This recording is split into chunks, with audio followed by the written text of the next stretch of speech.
25 दिसंबर Christmas का त्यौहार चारों तरफ इतनी ही धूमधाम से मनाया जाता है जितना कि भारतवर्ष के विभिन्न प्रांतों में दशहरा या दीपावली का त्यौहार मनाया जाता है।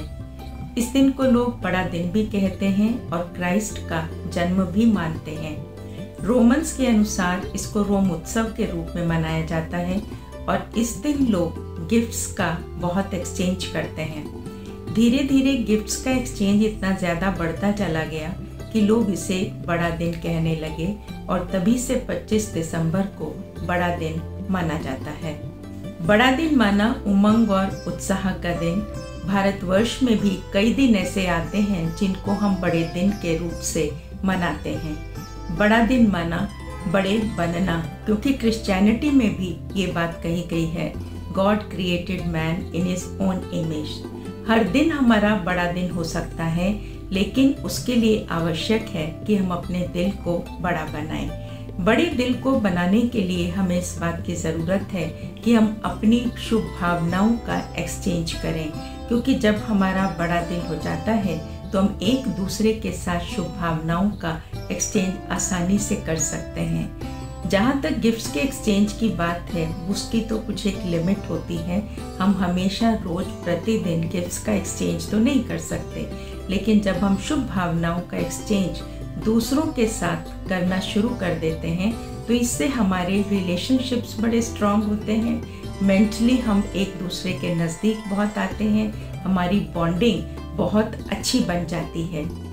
इस दिन लोग बड़े खुश होते हैं, बहुत उमंग उत्साह में रहते हैं, आपस में एक दूसरे से मिलजुल कर बात करते हैं। इसी का सिंबॉलिक 25 दिसंबर वाले दिन, स्पेशली क्रिसमस पर, कैंडल का बहुत महत्व होता है।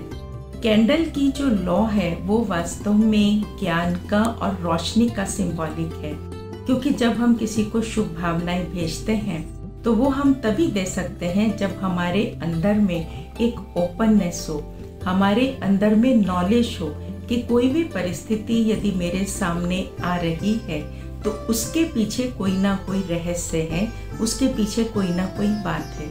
जब इस समझ से हम दूसरे लोगों के साथ चलते हैं तो इससे हमें सबसे बड़ा फायदा ये होता है कि हमारे रिलेशनशिप्स खराब नहीं होते हैं और हम आपस में एक दूसरे के साथ मिलजुल कर हर काम को कर सकते हैं। अब एक प्रश्न मन में पैदा होता है कि ये जो गिफ्ट्स का एक्सचेंज चालू हुआ, ये कैसे चालू हुआ होगा। समझ ये कहती है कि जब व्यक्ति अपने अंदर से भरा हुआ था, माना उसके जीवन के अंदर हिम्मत, उमंग, खुशी, उत्साह था, तो वो अपने जीवन से, अपने लाइफस्टाइल से दूसरों को शुभ भावनाएं भेजता था। लेकिन जब अंदर का मन खाली होता चला गया तो उसके अंदर में चिंता, परेशानी, अशांति, ये सब चीज़ें बहुत ज़्यादा बढ़ती चली गई और ये बढ़ने से फिर बाहरी एक्सचेंज होना शुरू हो गया और जिसमें हम लोगों ने फिर गिफ्ट्स को देना शुरू कर दिया। और जब हमने गिफ्ट्स को देना शुरू किया तो हमारा ध्यान इस बात की ओर गया कि गिफ्ट का साइज क्या है, गिफ्ट की कॉस्ट कितनी है। तो जो हमारी इंटेंशन थी वाइब्रेशंस देने की, शुभ भावनाएं भेजने की, वो इंटेंशंस हमारी खत्म होती चली गई और उसका ये रूप एक दूसरा बनता चला गया। इस दिन सेंटा क्लॉज का भी बहुत ज़्यादा महत्व दिखाया जाता है, जो एक बूढ़ा व्यक्ति दिखाते हैं और उसको रेड कलर के कपड़े पहने हुए दिखाया जाता है और साथ में सफ़ेद दाढ़ी दिखाई जाती है। तो जब हमारे भीतर की शक्ति खत्म हो जाती है और हमारे बुरे दिन शुरू हो जाते हैं तो हमें बुरे दिनों को भले दिन अर्थात बड़े दिनों में परिवर्तन करने की शक्ति कौन दे सकता है।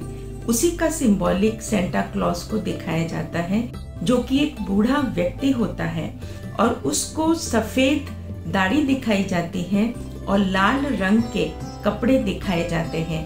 ये वास्तव में देखा जाए तो एडम का ही सिंबॉलिक है और क्रिश्चियनिटी में एडम को बहुत महत्व दिया गया है और ये बात मानी गई है कि जब एडम ने इस कलयुगी दुनिया का फल चखा था तो वह नीचे गिर गया था। माना इसका कहने का भाव ये है कि जब इस सृष्टि के ऊपर बहुत ज़्यादा डार्कनेस अर्थात गिरावट आ जाती है तो ऐसे समय पर वह निराकार ज्योति बिंदु परमात्मा जिसको सभी ने सोर्स ऑफ एनर्जी माना है, इवन क्राइस्ट ने भी कहा है गॉड इज लाइट।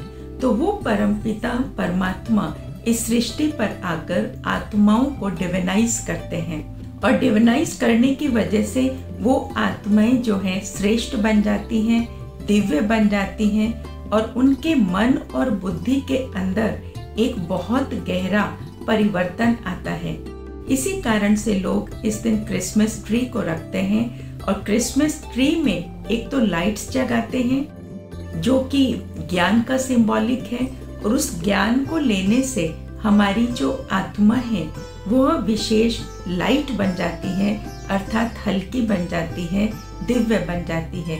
इसी कारण से लोग क्रिसमस ट्री पर स्टार्स भी लटकाते हैं, और साथ साथ बॉल्स भी लटकाते हैं, जो इस बात का सिंबॉलिक है कि सृष्टि चक्र जो है ये गोलाकार घूमता रहता है, और इसमें अब ये परिवर्तन का समय है। कलयुग जाने वाला है, और सतयुग जिसको हेवन या पैराडाइज कहा गया है क्रिश्चियनिटी में, वह दुनिया अब आने वाली है। तो इसलिए परमात्मा का ये संदेश है कि बच्चे तुम अपने जीवन को अब डिविनाइज करो, और डिविनाइज हम कर सकते हैं ज्ञान और योग की शक्ति के द्वारा। इस दिन लोग जो है तभी आपस में चॉकलेट्स, जो सेंटा क्लॉज आता है वो रात के 12 बजे आता है, और वो चॉकलेट्स दे करके सबको जाता है, जो कि स्वीट वर्ल्ड पैराडाइज जिसमें आकर के परमात्मा हमको भेजते हैं उसका सिंबॉलिक है। इस दिन लोग किशमिश भी खाते हैं। किशमिश जो है इस बात का सिंबॉलिक है कि परमात्मा हमको जो सोर्स ऑफ लाइट है वो आकर के हम बच्चों को बहुत स्वीट बनाते हैं, और हम लोग को इतना प्यार करते हैं, इतना प्यार करते हैं कि हम उसके लाल बन जाते हैं, माना गोदी के बच्चे बन जाते हैं। तभी नोवा की नाव में ये वर्णन आया कि जब नोवा की नाव चली थी तो उसमें बहुत थोड़े से लोग थे जो कि पैराडाइज में जाने के लिए तैयार हो गए थे। इस दिन एंजल्स का भी बहुत महत्व होता है। एंजल भी लाइटनेस का सिंबॉलिक है और दूरदर्शिता का सिंबॉलिक है। जब हम अपने जीवन में ज्ञान और योग की धारणा करते हैं तो उससे हमारे जीवन के अंदर लाइटनेस भी आती है, और साथ साथ हम लोग दूरंदेशी भी, फोरसाइटेड भी बन जाते हैं। तो इस प्रकार से ये त्योहार जो है एक बहुत ही इम्पोर्टेंट त्योहार है, और ये पूरे विश्व का त्योहार है। तो इसलिए अगर हम अपने जीवन को बहुत श्रेष्ठ और उन्नत बनाना चाहते हैं तो उसके लिए हमें 2 शिफ्ट लाने की ज़रूरत है।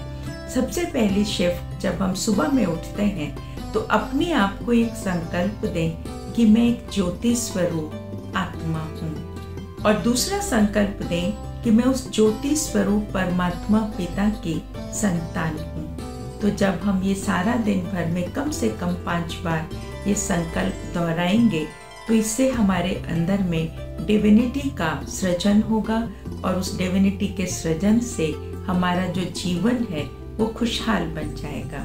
तो ऐसे क्रिसमस की आप सभी को बहुत बहुत हार्दिक शुभकामनाएं। ओम शांति।